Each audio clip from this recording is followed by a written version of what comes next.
You just became a trillionaire, not a billionaire. A trillionaire. The first one in human history. Your net worth is $1 trillion. To understand what that actually means, consider this. If you had started spending $1 million every single day at the moment Julius Caesar was born, you still would not have spent it all by now. You are not just the wealthiest person alive. You are the wealthiest person who has ever lived by a margin so large that every other name on the Forbes list looks like a rounding error compared to yours. The number is so far outside normal human comprehension that your own brain cannot fully process it. But the world is about to try very hard to process it for you. And what happens next is not what most people imagine when they imagine having everything. Let us start with the first hour. Because the first hour changes everything that follows. The moment the news breaks, and it breaks within minutes because nothing this large stays quiet, your phone becomes a different object. Not in a metaphorical sense, in a literal physical sense. It starts vibrating and it does not stop.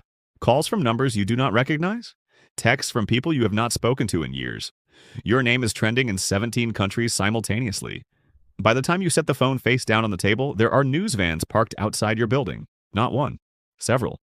A producer from a major network is already live on air, standing on your street, describing the exterior of the building you live in to millions of viewers who are now, all of them, aware of exactly where you sleep at night. You have not agreed to any of this. You have not done anything except exist in possession of a number. And yet your life, the private version of it that you have spent decades building and protecting, is already being disassembled in real time. Security is the first problem you solve because it is the most immediate. Within 48 hours, you have a full protective detail. Not 2 bodyguards, a rotating team of 12 trained operators, former military and law enforcement, working around the clock in shifts, the kind of protection usually reserved for sitting presidents and heads of state. It costs several $1,000,000 per year, and you do not hesitate for a single second, because the alternative is standing in front of a window that the entire world now knows the address of. The bodyguards are professional, discreet, and completely competent. They are also now the people you spend the most time physically near of anyone in your life. You will know their schedules before you know their names. The compound comes next. Your current address is compromised. Everyone knows it. So within 60 days, you have purchased 14 acres behind 12-foot walls in a location that requires a private road just to reach the gate. The property has its own power grid, its own water supply, its own communication systems. The main house is not visible from the entrance. The guardhouse at the gate is staffed 24 hours a day.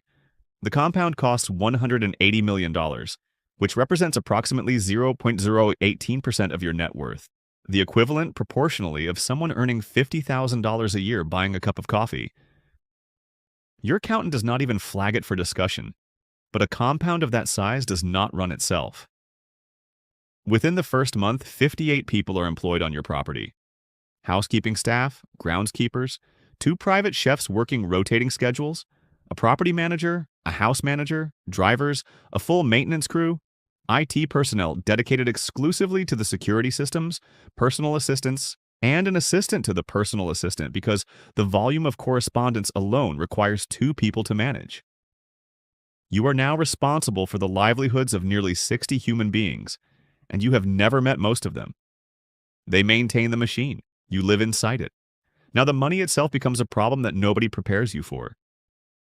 $1 trillion sitting in conventional investments, nothing aggressive, nothing speculative, just broad market exposure, generates somewhere between $40 and $80 million per day in returns. You wake up every morning measurably richer than when you fell asleep without taking a single action. The money is growing faster than you can think about spending it. You buy a customized Boeing 747 converted into a private flying residence, complete with a master suite, a conference room, a full kitchen, and sleeping quarters for staff. $400 million. It does not make a visible dent. You commission a yacht, the largest ever privately built, with a helicopter pad, a submarine bay, a cinema, a full medical facility, and a crew of 40. $650 million. Your net worth is higher on the day the yacht is delivered than it was on the day you ordered it. The spending cannot keep pace with the accumulation.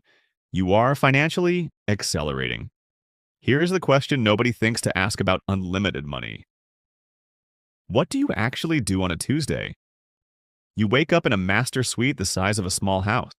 Breakfast is prepared by a chef with 3 Michelin stars on his resume, who has already reviewed your nutritional preferences and sourced the ingredients from 4 different countries. The coffee is from a farm in Ethiopia that you technically own, having acquired it as part of a larger agricultural portfolio your fund managers assembled. It is excellent coffee. You drink it alone at a table that seats 22. Your security team has cleared the daily schedule.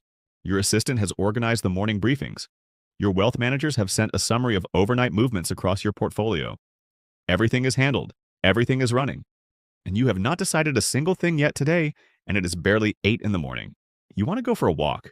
Something you used to do without thinking. Shoes on, door open, out into the world. Your security team needs 45 minutes of advance notice to clear a route. 2 vehicles, 1 ahead and 1 behind. At least 4 operators on foot. The logistics of a simple walk involve more planning than most people put into international travel. You go anyway. People stop when they see you. Not in the casual way of mild recognition. In the complete, total, full-stop way of seeing something that does not belong in the regular world. Conversations end. Phones appear. A small crowd forms within 4 minutes.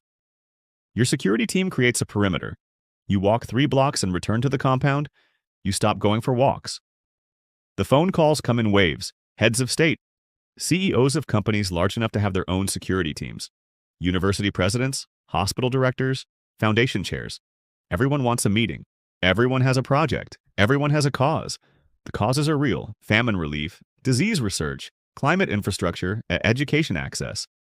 And the money required for all of them combined would not touch your net worth. You could fund every single ask and wake up the next morning having barely registered the outflow. But every meeting requires a decision, and every decision requires information, and every piece of information arrives wrapped in someone else's agenda. You hire a team of philanthropic advisors. They hire researchers. The researchers produce reports. The reports require interpretation. The interpretation requires more meetings. $1 billion in charitable commitments takes 8 months to finalize and generates less media coverage than a celebrity's haircut that same week. Then the lawsuits begin. Not a lawsuit. Lawsuits, plural, arriving in clusters. An old acquaintance claims a handshake agreement from 11 years ago entitles him to a percentage of assets you did not own at the time. A woman in a state you have not visited in 6 years claims you promised her a business partnership. At an event, she has a photograph of you both attending. A photograph in which you are both looking at a camera at the same moment, which means nothing. A former contractor claims the work he did for you 7 years ago was undervalued, now that the context has changed. Your legal team uses the word frivolous so frequently it loses all meaning. Each case costs between $80,000 and $200,000 to defend regardless of merit. Each one puts your name in a headline. Each headline generates 3 more claims. By month 8, your annual legal expenditure crosses $50 million, and you have an entire wing of a major firm working exclusively on your matters. You have never met most of the lawyers. They send weekly summaries. You read the executive overview and forward the rest. Now here's the part that costs the most and cannot be billed to anyone. The friendships. You invite someone you have known since college to spend a weekend at the compound. He arrives and compliments everything. The house, the pool, the food, the art on the walls. He agrees with every opinion you offer. He laughs at things that are not particularly funny. He never once disagrees with you about anything across 2 full days. And you two used to argue cheerfully about everything: which team would win a game, whether a movie was good, where to eat, what mattered. That friction was the relationship. The back and forth, the pushback, the genuine exchange of 2 people who were actually equal.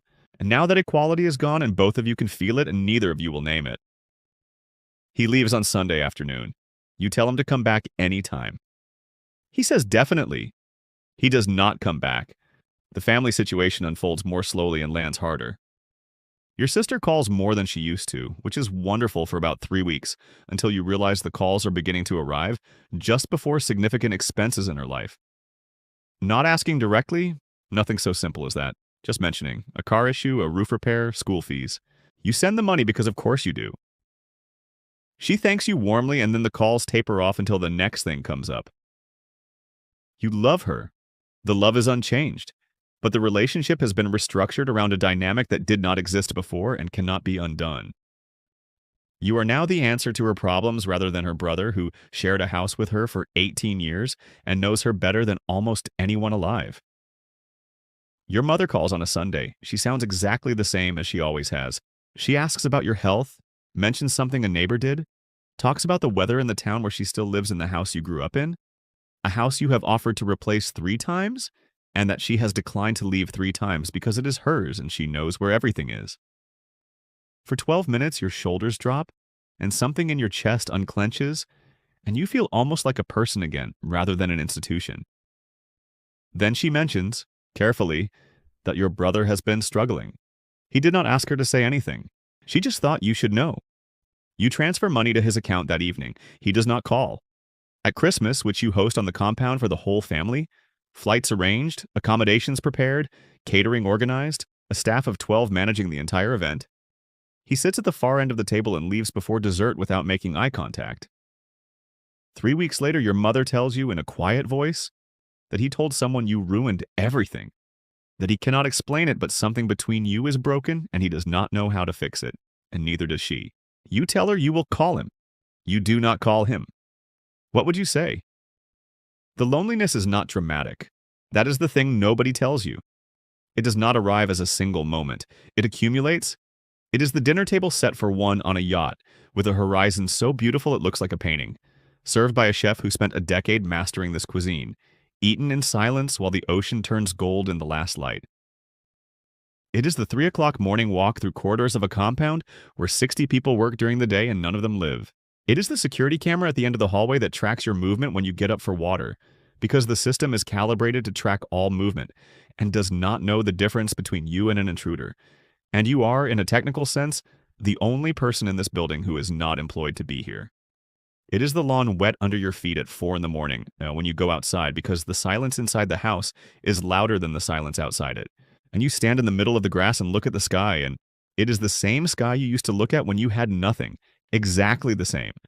And you think about that for a long time before the cold drives you back inside. $1 trillion solves every problem that can be solved with money. It turns out that the problems which cannot be solved with money are the ones that matter most. The morning coffee tastes the same, but the room around it is empty. The people who know you best are being carefully managed by the people you hired to carefully manage them.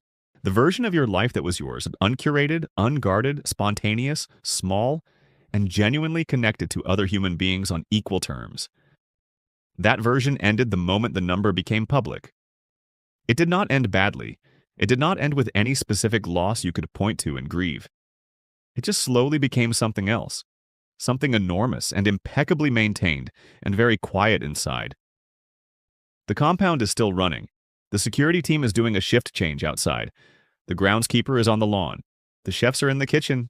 63 people are working. You are the only one who lives here. And somewhere outside these walls, the same stars you used to look at when the rent was late are doing exactly what they were doing then. They have not moved. You have, all the way to here. Dear viewer, if you found value in this video, like it and share it with friends and family. Subscribe to our channel and turn on the bell icon so that you will be notified every time we upload a new video. Thank you for watching until the end. We will see you in our next video. Until then, stay safe and stay blessed.